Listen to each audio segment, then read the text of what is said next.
जय हिंद दोस्तों, स्वागत है आप सभी का आपका अपना YouTube channel ABC let's study पर। 22 मार्च 2024 से संबंधित सभी प्रतियोगिता परीक्षाओं के लिए अति महत्वपूर्ण करंट अफेयर्स को डिस्कशन करने जा रहे हैं। तो चलिए शुरू करते हैं। आज का पहला प्रश्न है, हाल ही में भारत ने पहली बार 2+2 रक्षा और विदेश मंत्री स्तरीय वार्ता किस देश के साथ की है? पहली बार 2+2 रक्षा और विदेश मंत्री स्तरीय वार्ता किस देश के साथ की है? आपका ऑप्शन है ए ऑस्ट्रेलिया, बी USA, सी रूस और डी ब्राजील। इसका राइट आंसर हो जाएगा option number D Brazil. Brazil के साथ जो है पहली बार 2+2 वार्ता किया है, रक्षा और विदेश मंत्री स्तरीय वार्ता। ठीक है,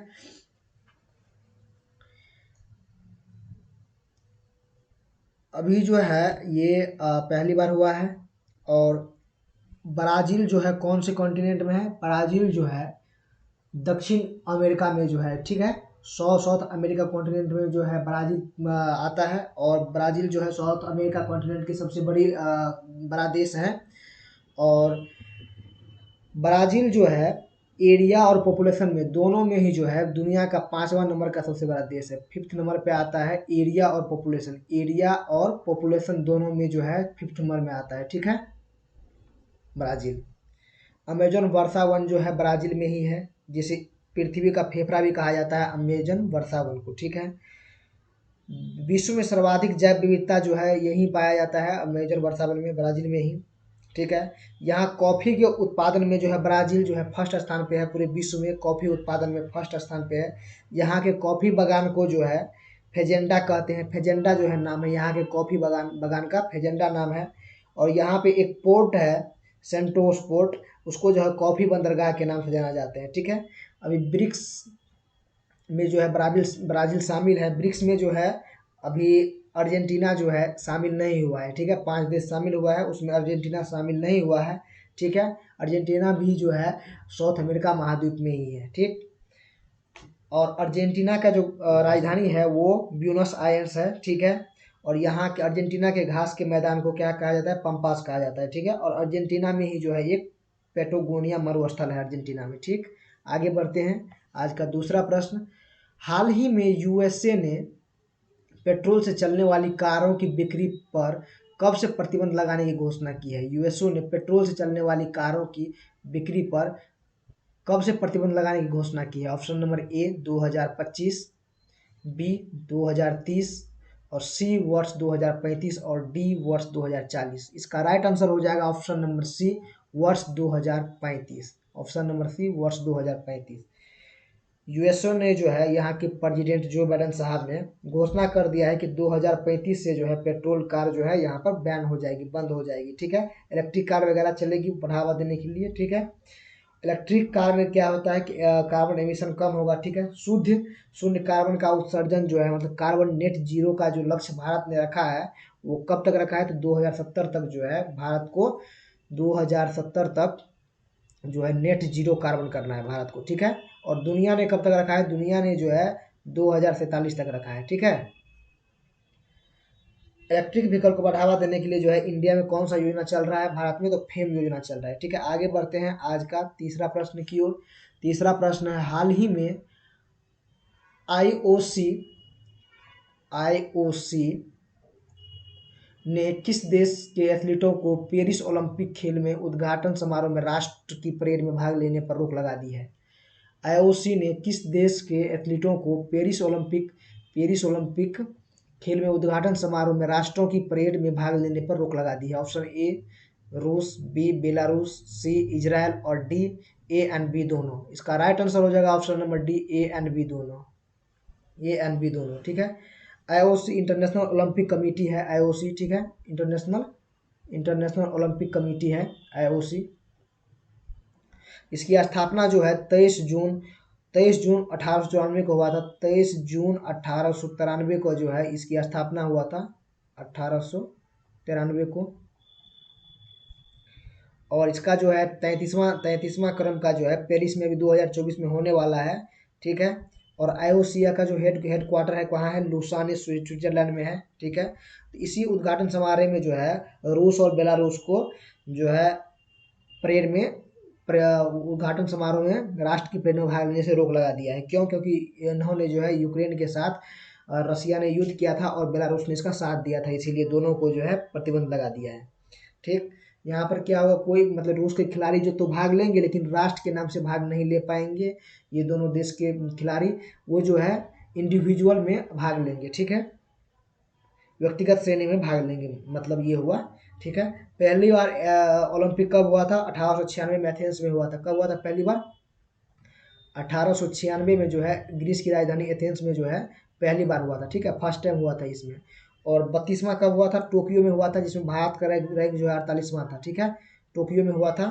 और 33वां तो अभी पेरिस में होने वाला है। और 34वां जो है कहाँ होने वाला है? लॉस एंजल्स में होने वाला है। ठीक है, आगे बढ़ते हैं। आज का चौथा प्रश्न, चौथा प्रश्न है आईपीएल 2024 का पहला मैच कहाँ खेला जाएगा? आईपीएल 2024 का जो पहला मैच है वो कहाँ खेला जाएगा? Option A Mumbai, B Bengaluru, C Kolkata और डी चेन्नई। इसका राइट आंसर हो जाएगा ऑप्शन नंबर डी, चेन्नई में। चेन्नई में खेला जाएगा। ठीक है, ये जो है चेन्नई में जो है आज से ही है, 22 मार्च से जो है शुरू हो रहा है आईपीएल। ठीक है, 22 मार्च से। और आरसीबी और सीएसके के बीच में जो है पहला मैच है। आरसीबी बेंगलोर और सीएसके के बीच में जो है पहला मैच है। ठीक है, और आरसीबी का कप्तान जो है विराट कोहली नहीं है। आरसीबी का कप्तान कौन है? डुप्लेसिस। इस आरसीबी का कप्तान है डुप्लेसिस। और सीएसके का कप्तान जो है एमएस धोनी भी नहीं है। इसका कप्तान जो है ऋतुराज गायकवाड़ है। कप्तान सीएसके का हो गया है। ठीक है, ये जो है आईपीएल इस बार कौन सा क्रम का है? 17वां क्रम का आईपीएल है। 10 टीमें भाग लेगी। और सबसे महंगा खिलाड़ी कौन सा है? मिशेल स्टार्क जो है सबसे महंगा खिलाड़ी है। इन्हें जो है 24.75 करोड़ रुपया में जो है इन्हें खरीदा गया था। केकेआर ने खरीदा है। ठीक है, 5 बार जो है ट्रॉफी कौन कौन सी टीम ने जीती है सबसे ज़्यादा बार? तो मुंबई इंडियंस और सीएसके ने जो है 5-5 बार ट्रॉफी जीती है। ठीक है, चलिए आगे बढ़ते हैं आज का पांचवा प्रश्न की ओर। पांचवा प्रश्न है हाल ही में एविएशन वीक लॉरेंस अवार्ड से किसे सम्मानित किया गया है? एविएशन वीक लॉरेंस अवार्ड से किसे सम्मानित किया गया है?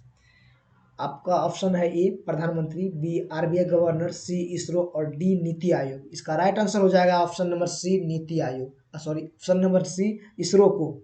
ठीक है, इसरो को जो है अभी एविएशन वीक लॉरेंस अवार्ड मिला है। किसके लिए? तो इन्हें जो है चंद्रयान थर्ड के लिए मिला है। ठीक है, इस भारत जो है पहला देश बन गया है दुनिया का जो साउथ पोल पे लैंडिंग किया है। ठीक है, चंद्रयान थर्ड जो है 14 जुलाई कब भेजा गया था? 14 जुलाई 2023 को जो है भेजा गया था। और कौन से रॉकेट से? तो LVM-3 M4 रॉकेट से जो है भेजा गया था। और ये विक्रम लैंडर था, प्रज्ञान रोवर था। ठीक है, और ये 23 अगस्त को जो है 23 अगस्त 2023 को ही जो है ये चांद के साउथ पोल पे लैंडिंग हुआ था। इसी दिन को हम लोग 23 अगस्त को जो है राष्ट्रीय अंतरिक्ष दिवस मनाते हैं। मनाने का शुरुआत हम लोग बोले हैं कि करेंगे।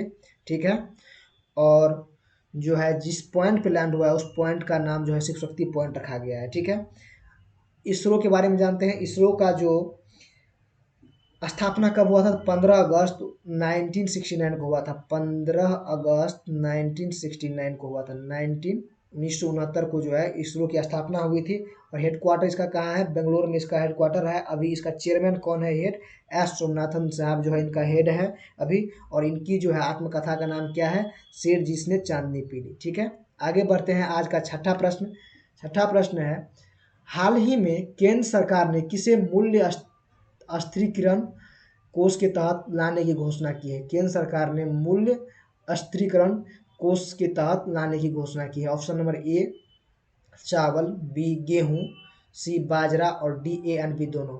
इसका राइट आंसर हो जाएगा option number D A and B दोनों। ए एंड बी दोनों। ठीक है,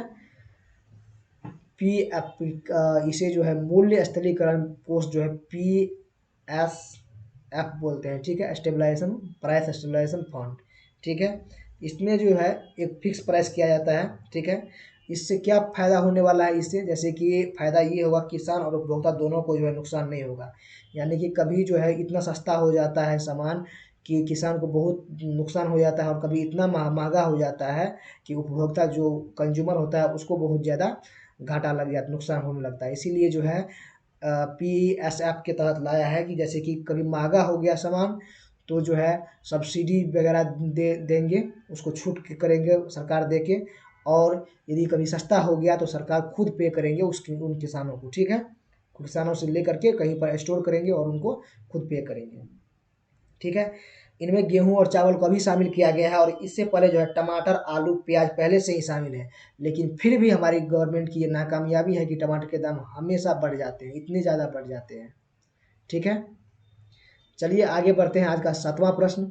सातवां प्रश्न है, गुड इनफ एनर्जी भारत की पहली बैटरी स्टोरेज गीगा फैक्ट्री कहाँ प्रारंभ करेगी? गुड एनर्जी जो है, गुड इनफ एनर्जी भारत की पहली बैटरी स्टोरेज गीगा फैक्ट्री कहाँ पर प्रारंभ करेगी? Option number A Maharashtra, B Gujarat, C Jammu Kashmir और डी उत्तर प्रदेश।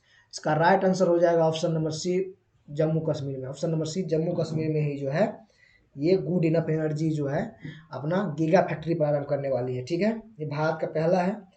इसमें जो है स्टोरेज क्षमता कितना, तो 7 गीगावाट पर आर का, जो आर का रहेगा 7 गीगावाट पर आर का, और इसको जो है एक्सटेंड करके, शुरुआत तो इतना 7 गीगावाट से होगा, और इसको जो है एक्सटेंड करके कहाँ तक ले जाना है, तो 20 गीगावाट तक जो है इनको ले जाना है, ठीक है, करने वाले हैं, ठीक है। आगे बढ़ते हैं। आज का आठवां प्रश्न।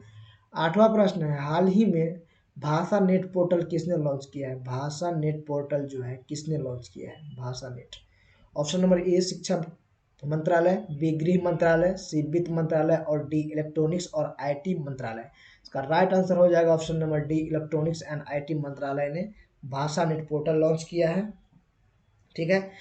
ये पोर्टल इसलिए लॉन्च किया गया है कि जैसे कि किन्हीं को इंग्लिश, हिंदी या कोई भी भाषा नहीं आती है, जिसको अपना खुद का भाषा आता है, तो उन्हीं भाषा में ही जो है इंटरनेट का उपयोग वो सब कर पाएंगे, ठीक है। इसीलिए जो है इलेक्ट्रॉनिक्स एंड आईटी मंत्रालय ने जो है ये लॉन्च किया है, ठीक है। बाधा जो है, भाषा बाधा न बने डिजिटलाइजेशन में, ठीक है। आगे बढ़ते हैं। आज का नौवां प्रश्न। नौवां प्रश्न है, प्रतिवर्ष विश्व वानिकी दिवस कब मनाया जाता है? वानिकी दिवस, विश्व वानिकी दिवस यानी कि फॉरेस्ट्री डे भी कहते हैं इंग्लिश में, ठीक है। आपका ऑप्शन है ए 19 मार्च, बी 20 मार्च, सी 21 मार्च और डी 22 मार्च। इसका राइट आंसर हो जाएगा ऑप्शन नंबर सी, 21 मार्च को, कल, यानी कि विश्व वानिकी दिवस कल मनाया गया था, ठीक है। वर्ल्ड फॉरेस्ट्री डे 21 मार्च को मनाया था। इसका इस बार थीम क्या था? वन एवं नवाचार इसका थीम था। इसकी घोषणा कब से हुई है मनाने की? तो 2012 में जो है घोषणा होती है कि 21 मार्च को जो है 21 मार्च से मनाया जाएगा वानिकी दिवस, ठीक है। 21 मार्च को ही क्यों मनाए जाते हैं? तो इसका जोग्राफिकल कारण है, ठीक है। जोग्राफिकल कारण है इसका, ठीक है। तो 21 मार्च, देखिए 21 मार्च, ठीक है, और 21 जून, और देखिए 23 सितंबर, और यहाँ जो है 22 दिसंबर के बारे में जान लेते हैं। जोग्राफिकल है ये। तो 21 मार्च को जो है, 21 मार्च को क्या होता है? दिन और रात बराबर होता है, ठीक है। दिन और रात बराबर होता है, इक्विनॉक्स कहते हैं, हिंदी में विषुव कहते हैं, ठीक है, 21 मार्च को। और 21 जून को जो है, 21 जून को जो है उत्तरी गोलार्ध में सबसे बड़ा दिन होता है, ठीक है। 21 जून को उत्तरी गोलार्ध में सबसे बड़ा दिन होता है, ठीक है। और 23 सितंबर को जो है दिन और रात फिर बराबर होते हैं, दिन और रात 23 सितंबर को बराबर होते हैं, और 21 मार्च को भी बराबर होते हैं, ठीक है। और 22 दिसंबर को जो है उत्तरी गोलार्ध में सबसे बड़ी रात होती है। 22 दिसंबर को उत्तरी गोलार्ध में सबसे बड़ी रात होती है। इसे शीत अनायंत बोलते हैं, ठीक है, और इसे ग्रीष्म अनायंत बोलते हैं। चलिए आगे बढ़ते हैं। आज का 10वां और आखिरी प्रश्न। हाल ही में बांधों, नहरों में पानी की वास्तविक समय की जानकारी के लिए पोर्टल लॉन्च करने वाला राज्य कौन सा है?